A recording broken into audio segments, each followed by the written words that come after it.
My husband disappeared after my accident left me disfigured, then came back begging for forgiveness after hearing about the settlement. About 3 months ago, I was in a terrible car accident that changed everything. I'm 34, and I was driving home when a drunk driver blew through a red light and smashed into my car. The collision spun my car straight into a tanker truck that shouldn't have even been parked at that intersection. The next thing I remember is the fire. There was this flash of heat, and then everything went blank until I woke up in the hospital. I ended up with serious burns, mostly covering the left side of my body. My face, arm, and leg got the worst of it. I've gone through several surgeries and skin grafts already, and the doctors have been clear: I'll be permanently scarred. The pain never really stops, and the recovery has been slow, painful, and honestly, brutal. I'm still being treated in a specialized burn unit and probably will be for another few weeks. Even after that, I've got a long road ahead. Outpatient therapy and more surgeries are part of the plan. My husband, Mark, who's 36, was there during those early days in the hospital. Most of that time is a fog of painkillers and procedures, but I remember him sitting next to me, holding my hand, or at least I think I do. When I became more aware, maybe a week after the crash, I noticed that the bandages on my face had been changed. I still hadn't seen myself, but I could already tell how bad it was by how the doctors talked to me, kind, but honest about the scarring. One afternoon, Mark came into my room right after I'd gone through a really painful wound cleaning session. I was feeling emotionally wrecked and just wanted to talk about anything else: home, our dog, whatever. Something to feel human again. But he barely looked at me. He kept glancing at his phone or staring out the window. When I asked if something was bothering him, he paused for what felt like forever. Then he finally said he was having a hard time dealing with how I looked now. And I'll never forget his exact words. He told me it was hard to even look at me, that I was unbelievably ugly. He said he wasn't sure he could stay married to someone who looked like I do now. And he said all that while I was lying there, bandaged head to toe, barely able to move, in constant pain. I didn't cry. Not right away. I didn't even yell. I was too stunned. I just stared in his direction, or at least I think I did. My vision was still pretty blurry on one side. As calmly as I could, I told him that if that's how he truly felt, then he should leave. I needed every ounce of strength to focus on healing, and I couldn't do that with someone around who looked at me like that. He got defensive right away, saying I was being unfair and that he was just telling the truth, something I always told him was important. He said he was a victim, too, and that his life had been ruined as well. Then he left. He looked pissed, and he didn't come back the next day. Or the day after.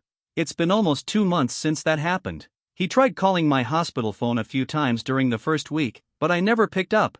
My sister, she's 30 and has been my rock through all this, spoke to him instead and told him I wasn't in any condition to talk. He told her I was being dramatic, apparently. Since then, he hasn't visited. About a month ago, he sent a text asking about mail and the mortgage. My sister's been helping with bills, so that part was already handled. Some of his relatives have reached out to her, saying I should be more understanding of Mark's trauma. They claim he's deeply distressed. His mom even went so far as to say that maybe the painkillers were making me irrational when I told him to leave. She actually said I should apologize for abandoning him during his time of need. That's the part that has me second-guessing myself. Was I too harsh?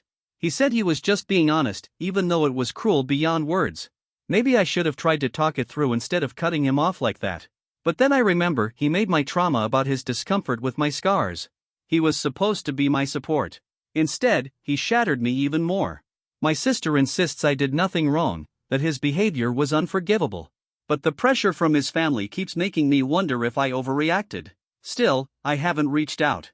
I've been putting all my energy into healing, physical therapy, preparing for my next surgery, and just getting through each day.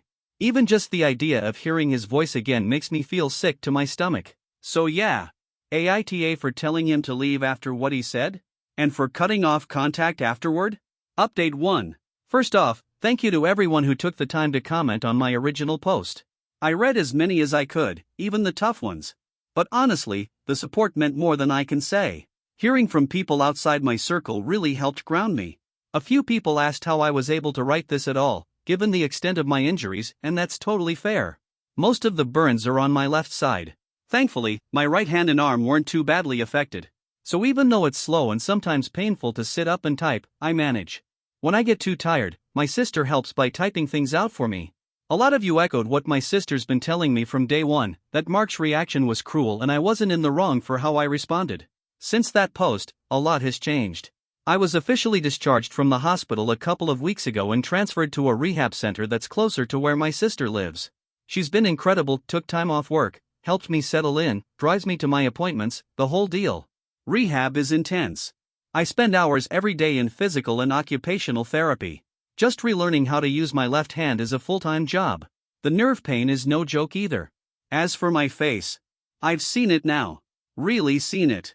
The surgeons are hopeful about future reconstructive work, but the reflection I see in the mirror feels like a stranger. And yeah, Mark's words, unbelievably ugly, still pop into my head, especially when I'm having a rough day. He never tried reaching out to me again directly after those few phone calls I ignored. But about a week after I made my post, his mom called my sister. She was relentless. Said Mark was suffering and that I was being heartless for abandoning him over one little comment made under stress. My sister, who's usually the most patient, polite person, finally snapped. She told Mark's mom exactly what she thought about that little comment. She reminded her that Mark left me, not the other way around, and if he was hurting, that was on him. His mom ended the call right after that. A few days later, I got a letter. It had been sent to the hospital and forwarded to my rehab center. It was from Mark. But it wasn't really an apology. It was this long, rambling mess of a letter about how tough things had been for him. How friends keep asking about me and he doesn't know what to say. How the house feels empty. He mentioned bills, how the mortgage is stressing him out.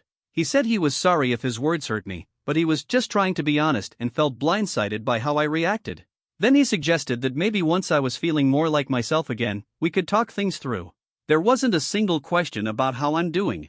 Not one line about my health, my pain, or my recovery. It was all about him. My sister read it too. We both agreed it was just self-pity dressed up as a letter. I didn't write back. Meanwhile, the legal side is moving ahead. The drunk driver who hit me turned out to have a long history of DUIs and was absolutely wasted at the time of the crash. Even though the trucking company wasn't directly at fault for the crash itself, their vehicle being hit played a role in the fire that followed, and that made the situation more complicated. They carry a big insurance policy, and my lawyer, who my sister helped me find, is really sharp. She specializes in catastrophic injury cases and has been meticulous in gathering everything: medical records, police reports, expert opinions, you name it. Because of the seriousness of my injuries, especially the permanent scarring, the reduced use of my left hand, the damage to my vision, and how all of it was triggered by someone else's reckless drinking, she believes the final settlement or judgment could be significant. She also said the trucking company might want to avoid the bad press and a long legal battle by settling sooner rather than later, especially considering the fire and its complications. That's actually something Mark brought up in his letter too. Barely a line, but it stood out. He asked if I'd thought about getting a lawyer and added that he hoped I'd receive something decent because, in his words, we'd need it. That made my stomach churn. It felt like he was already picturing the payout. Since then, I've started working on separating our finances. My sister's helping me open new accounts in just my name, and my lawyer is guiding me on how to handle things like the house, which we still co-own. The mortgage is still active, and Mark's the one living there. I, on the other hand, have no intention of ever stepping foot back into that house. Maybe not ever. Rehab is still intense, but I'm making small gains. Some days feel like progress, other days, it's all I can do just to keep going. I try not to dwell on Mark or his family's manipulative messages, but it's difficult when they keep trying to insert themselves into my life. I haven't said a single word to him since that day in the hospital, and I have no plans to change that. Thank you again to everyone who's been so supportive. Your encouragement has helped me stay grounded and firm in my choices. Update 2. Hi again. It's been a while since I last posted, so much has happened. Honestly, some days I'm just too physically and mentally drained to even think about writing it all out. But I wanted to update those of you who've been following this and who gave me so much helpful advice early on. Physically, I'm still in recovery. About 6 weeks ago, I was finally discharged from the inpatient rehab center. I've since moved into a small apartment that my sister helped me find.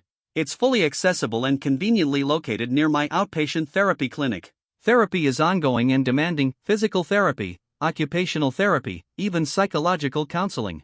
I had another reconstructive surgery on my hand, and there are more scheduled in the future, especially for my arm and face. The scars are still very visible, and the disfigurement isn't going away. As the doctor said, it's permanent. So I'm trying to come to terms with this new version of myself. It's not easy. Even small tasks are still hard sometimes, and seeing my reflection still catches me off guard. But the main reason I'm writing this update is about the settlement and Mark. Around a month ago, my lawyer let me know that the trucking company's insurance team had come forward with a settlement offer. After some back and forth, we reached an agreement. The final settlement amount was $3 million. After taking out legal fees and paying off medical costs already incurred, there's still a substantial amount left. It'll go toward ongoing treatment, lost earnings, and the pain and suffering I've endured. When I first heard the final number, I was overwhelmed. It's not like winning the lottery. It's compensation for a future I didn't ask for and a body that's been changed forever. But it does mean I won't have to worry about how I'll afford my care or the surgeries I'll still need. It brings some sense of safety into what has otherwise been a completely destabilized life. The agreement was finalized about 2 weeks ago. My lawyer advised me to keep it under wraps, but things like this can slip out, especially in smaller communities or through legal networks.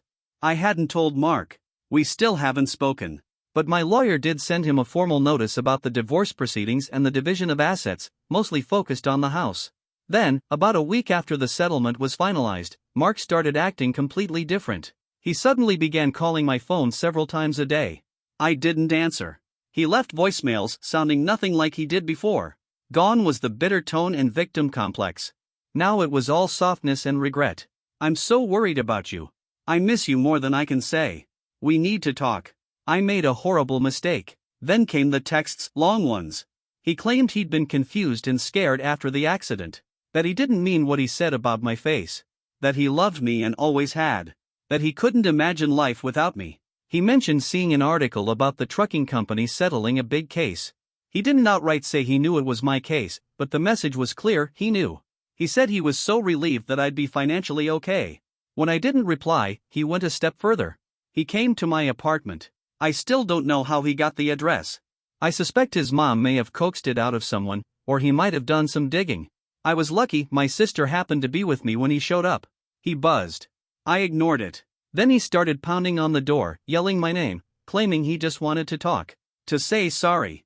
My sister didn't hesitate, she called the police. They showed up quickly and escorted him off the property.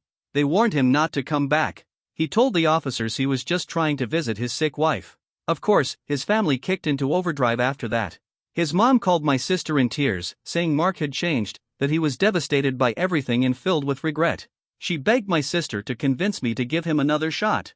She even said how amazing it was that I'd received the settlement because now Mark wouldn't have to worry about supporting me anymore and we could rebuild our lives together. I couldn't believe the nerve of it all. I haven't spoken to Mark once. Not a word. And I'm not going to. If anything, all this has made my decision even more solid. The timing of his sudden outpouring of affection tells me everything I need to know. It's not about love. It's not about guilt. It's not about what I've been through. It's about money. The man who once looked at me, covered in bandages, and called me unbelievably ugly, the one who walked away when I needed him most, is now trying to slither back into my life because he caught wind of a $3 million settlement. I'm moving forward with the divorce. My lawyer is handling everything and is fully aware of his behavior since the settlement was finalized. She's making sure my interests are protected. It's devastating to see someone you once loved act like this. Part of me wonders if the man I thought I married ever really existed, or if he just disappeared the moment he saw my injuries and couldn't stomach the new reality. Whatever happens next, I'm ready for it. My sister and my attorney are both incredible. They're helping me stay strong and keep my focus on what really matters, healing and starting fresh. Mark made his choice when he walked out of that hospital room. Now I'm making mine, and he's not part of it. After the police escorted him from my apartment, Mark stayed away physically, for a little while, at least. I think the warning spooked him temporarily. But the phone calls and messages didn't stop. If anything, they got worse. He'd leave these drawn-out, emotional voicemails, full of tears and regret, saying he couldn't eat or sleep, that the guilt was tearing him apart. He kept bringing up memories from when things were good, as if replaying the past would somehow erase what he did. Eventually, I changed my phone number just to get a break. That helped for a bit until he switched to email. I barely even checked that old address anymore. But when I did, I found it flooded with the same kind of messages. Pleas for forgiveness, long declarations of love, and constant references to our future, how we could use my settlement money to pay for the best care and start a new life together. He even sent links to houses in neighborhoods I used to like, talking about buying a home for us. His mother hasn't let up either. She still calls my sister nearly every day. Sometimes she's crying, begging us to reconsider. Other times she lashes out, calling me vindictive, saying I've ruined Mark's life. She even had the nerve to tell my sister that I owed Mark another chance because of our marriage vows and that the settlement money was technically marital property, so he deserved a portion for his suffering. My lawyer has made it crystal clear that money is mine. It's legally protected, a personal injury settlement awarded after our separation. His abandonment is on record. But his mother seems to live in her own version of reality. The scariest moment happened about 3 weeks ago. Somehow, Mark found out where I go for outpatient physical therapy. He waited for me in the parking lot. I was already exhausted, leaning on my cane after a tough session, when he suddenly approached me. He looked like a mess, disheveled, tired, like he hadn't slept in days. He started begging me to hear him out, said he just wanted to look me in the eye and apologize. When he reached out toward my arm, I flinched and backed away. I told him, my voice shaking but steady, that he needed to leave me alone. That this was harassment, and I wanted no part of it. He didn't take it well. His voice got louder, more frantic. He said I was cold, heartless. He dropped to his knees right there in the parking lot, yelling that he still loved me, that he needed me. It was a scene straight out of a bad drama. Thankfully, one of the therapists noticed what was happening through the window and came outside with security.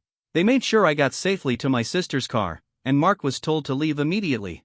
After that, my lawyer sent him a formal cease and desist letter, warning that any more attempts to contact or approach me would result in a restraining order.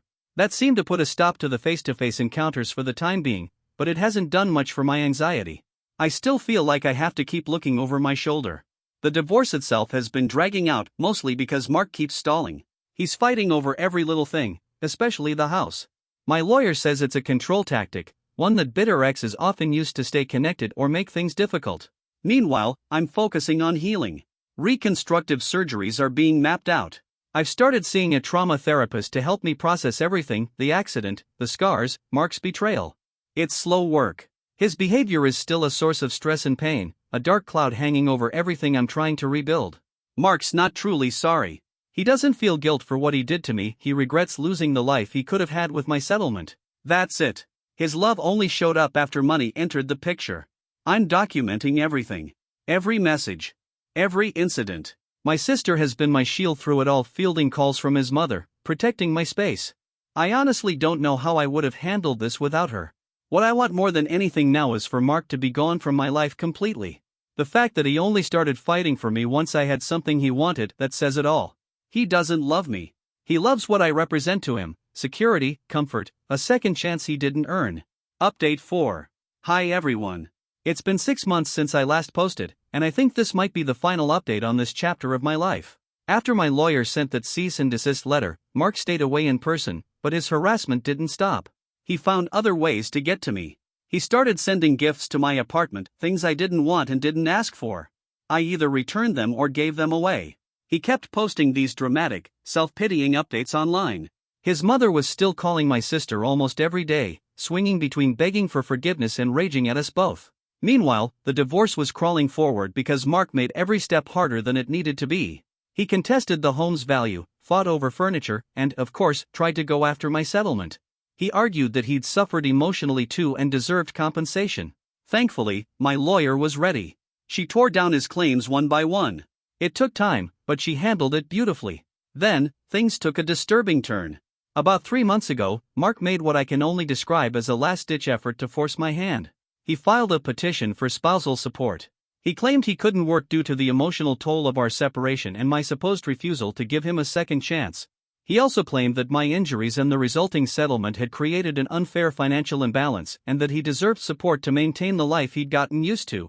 It was ridiculous, and the court saw it that way too. The judge outright rejected the petition. When presented with the timeline of events, Mark abandoning me, the cruelty in the hospital, the sudden love letters right after the settlement, the judge didn't even try to hide their disbelief. The harassment reports, including the police visits and the incident at my therapy center, sealed the deal. His request for spousal support was denied, and the judge scolded him for wasting everyone's time. That public embarrassment seemed to push Mark over the edge, but not in the way you'd hope. He spiraled. He started leaving angry, incoherent voicemails on my sister's phone because I had blocked him everywhere else. The messages were full of rage. He said I'd ruined his life, that I'd turned everyone against him. No more apologies. No more I love you. Just blame and bitterness. The final incident happened a month ago, right before our court date to finalize the divorce and asset division. He showed up at my apartment building again. This time, he didn't buzz. He waited in the lobby until someone else opened the main door, then came straight to my apartment. He pounded on the door, yelling. I was alone and terrified. I called the police and my lawyer right away. He was shouting through the door, demanding to be let in, screaming that I owed him, that I'd taken everything from him. Then he started kicking the door. The police arrived within minutes. They physically restrained him and took him into custody. He was yelling insults, calling me ugly again, saying I'd regret this. He was charged with harassment. Even though a restraining order hadn't been filed yet, this was the last straw. His behavior had crossed the line too many times. The next morning in court, he looked completely unhinged. His lawyer looked mortified. The judge, who already had a history with him, brought up the arrest from the night before. Mark tried to speak, but all he did was ramble about how unfair everything was, how I bewitched people, and how he was the true victim. The judge finalized the divorce on the spot. My entire settlement was ruled as separate property, given the nature of the funds and when they were awarded. The house was ordered to be sold, with any equity divided according to the law. But between the mortgage and his legal fees, he didn't walk away with much. The judge also issued a formal restraining order. He's now legally banned from contacting me or coming anywhere near my home or the places I go for treatment. His mother called my sister one last time. She didn't cry. She didn't plead. She just said, cold as ice, "You destroyed my son. I hope you're happy." My sister didn't miss a beat. She told her Mark destroyed himself and then hung up. We haven't heard a word from either of them since. So, that's where things stand. To everyone who followed this nightmare and offered support, thank you. Knowing I wasn't alone, that others saw his behavior for what it was, it gave me strength when I needed it most. I'm closing this door for good. Whatever's ahead, Mark is no longer a part of it. He's just a bad memory now, and that's all he'll ever be.